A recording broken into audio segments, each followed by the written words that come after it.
Students, welcome back to Asian History. Today we're going to be talking about Christianity, its legacy, its impact, its popularity, and why it's so important for our understanding of its long history and why it is still so influential today. So without further ado, please get to Christianity originating 1st century AD. And many of you might be familiar with Christianity since it does have about a third of the world's religious following.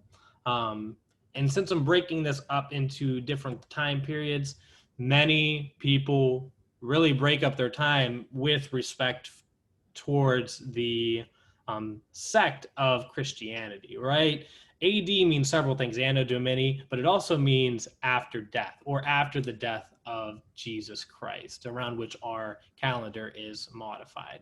You also see CE referring to this same time period, which means current or common era. But for this, we're going to use AD since it goes along with the Christianity of after death. So immediately after the crucifixion of Jesus Christ, we begin to see all of these different sects of Christianity emerge out of Judaism.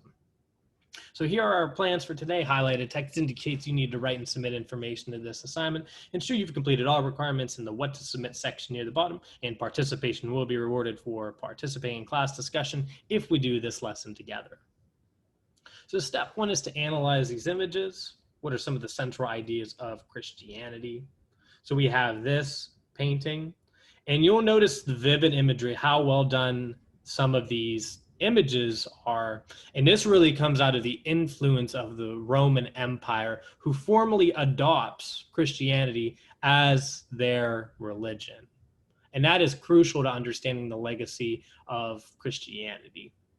While it emerges in parts of Asia, it quickly becomes adopted in parts of Europe as well too at the time under the Roman Empire. And that's really what brings its influence historically up. That's what really brings it up and gives it that push it needs to become one of the most popular religions. We see Jesus here taking communion, if you're familiar with that ritual or tradition within the Christian religion.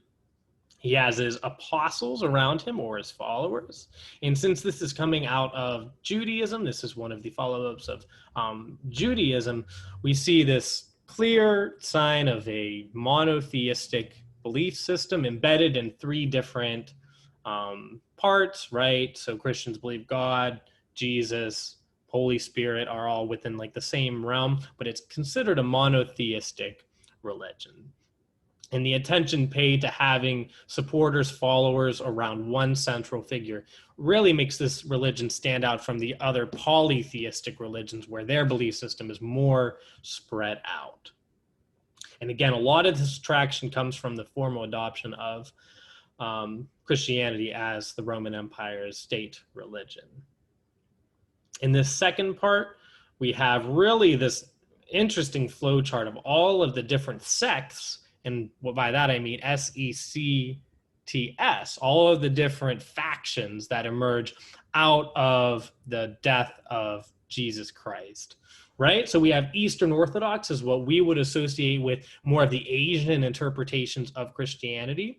But the one most people are probably familiar with is the Roman Catholic versions of Christianity, which is the Western rather than the Eastern. In our class, we kind of want to see where it's going. We're seeing it overall, but in Asia, it takes on more of the Eastern Orthodox type of Christianity. And in the Western, if you learned with Mr. Setnar, you probably learned about the Protestant Reformation and how Christianity broke from just not only being Catholic into being all of these different sects or factions: Methodist, Quaker, Baptist, Protestant, Presbyterian, Lutheran, all of these different sects or factions of Christianity. Step 2, you want to watch this video and identify and submit 3 factors which allowed Christianity to grow and become so popular. So let's watch this one together. About 2,000 years ago, in a far-flung province in the Middle East, a man emerged from the desert with a message.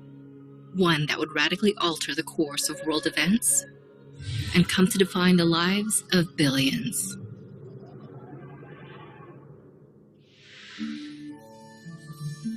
Christianity is a monotheistic religion that centers on the teachings of Jesus Christ, believed to be the Son of an almighty universal God. It is through faith in Jesus Christ and his teachings that believers have access to God and the afterlife. The Christian religion began about 2,000 years ago in the province of Judea in the Middle East. It was a sect of the overarching religion at the time, Judaism, and originally had very few followers. What's known about Christianity's earliest days in the life of Jesus Christ comes from 4 books called the Gospels.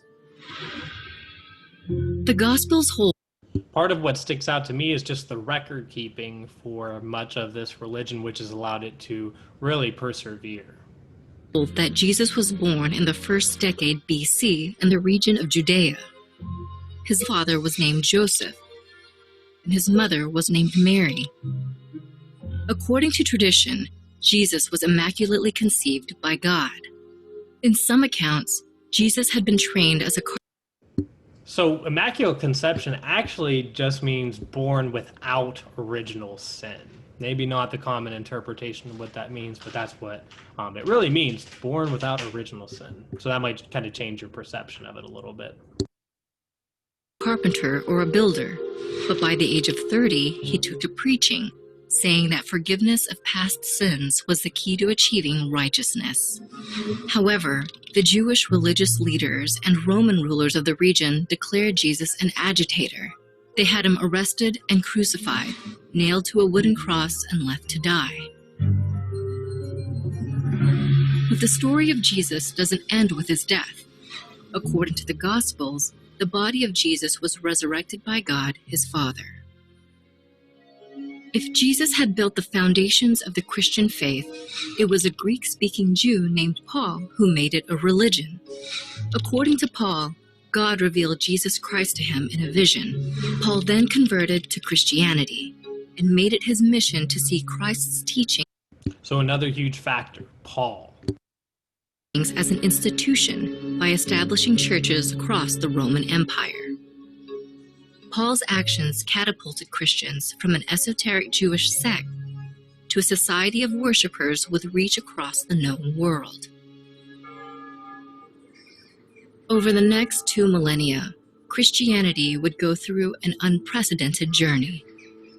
Scriptures such as the Gospels would be gathered and translated to form Christianity's sacred text, the Bible. The Christian faith would branch into many denominations and be practiced by followers on all 7 continents. Think about the spread of written language. And again, I'm bringing up some European ideas or Western ideas with the Roman Empire, but think about how important the spread of knowledge and information is to the popularity of this religion. And the number of Jesus Christ's followers would grow to 2 billion, making Christianity the world's largest religion. While religious practice, ritual, and tradition have changed according to the spiritual needs and desires of its billions of adherents worldwide, a man from Judea's simple message of peace and forgiveness remains just as powerful now as it did 2,000 years ago.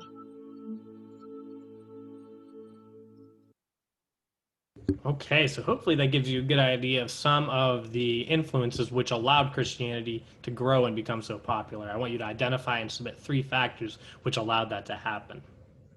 And then step 3, I want you to complete biblical history. Think like a historian in OneNote and notify me via submission once you've completed it. It's just asking you to think about some questions.